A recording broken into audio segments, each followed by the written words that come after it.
Dans la deuxième vidéo, Max nous apprenait qu'il savait ce qu'il cultiverait d'une année sur l'autre. Et bien aujourd'hui, je boucle la boucle en tournant dans une station de semences pour comprendre comment ces semences sont fabriquées. À tout bout de champ.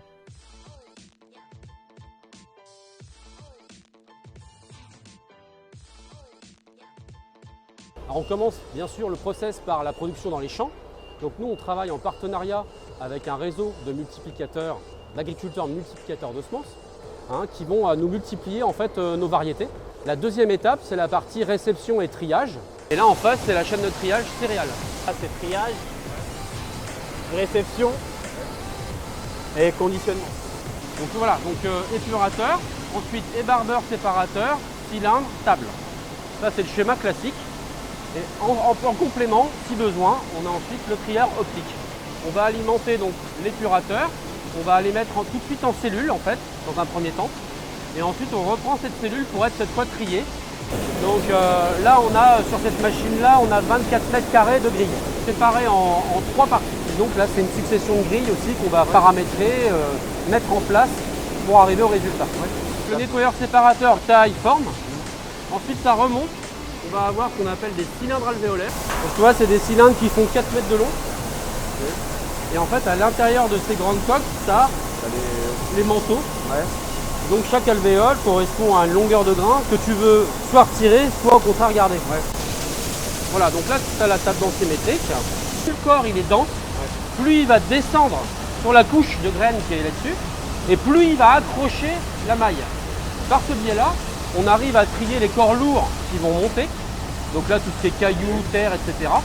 Et tout ce qui est en bas, ça va être les balles, les grains légers. En complément, si besoin, on a ensuite le trieur optique. Donc ça marche pour enlever les déchets sombres, noirs ou clairs par rapport à des grains de couleur normale. Donc là, ça rentre dans des canaux bien définis et la caméra voit les impuretés en temps réel et les éjecte du flot de grains. L'ensacheuse sac, en amont on a une doseuse qui va peser chaque sac. Une fois que la pesée est faite, le produit descend par gravité dans le sac. Ils arrivent sur le tapis, ils passent en couture et après ils sont étiquetés et marqués sur la chaîne. Avec l'étiquette bleue. Ouais. Le certificat bleu est également un gage de qualité sur des analyses qui sont réalisées au laboratoire, des analyses de germination, l'humidité inférieure à 15% pour sa bonne conservation. On a également la pureté spécifique. La pureté, ça consiste à dénombrer en fait les graines étrangères qu'il y a dans le lot. On regarde dans un échantillon de 500 grammes, en fait, on regarde les graines une à une et on cherche s'il n'y a pas d'autres graines comme du blé tendre, du blé dur ou d'autres espèces. Alors une fois que la semence est donc ensachée, traitée, on est en présence ici du produit fini. Il va subir ensuite une étape de logistique, tout simplement, pour acheminer le produit vers l'utilisateur final.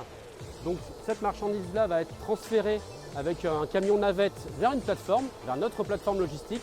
Et sur cette plateforme-là, on a des équipes qui sont dédiées pour préparer les commandes, charger les camions à destination donc des silos, mais également des agriculteurs en direct ferme. La boucle est bouclée, les semences sont maintenant prêtes à être utilisées par les agriculteurs pour un nouveau cycle. À tout bout de champ.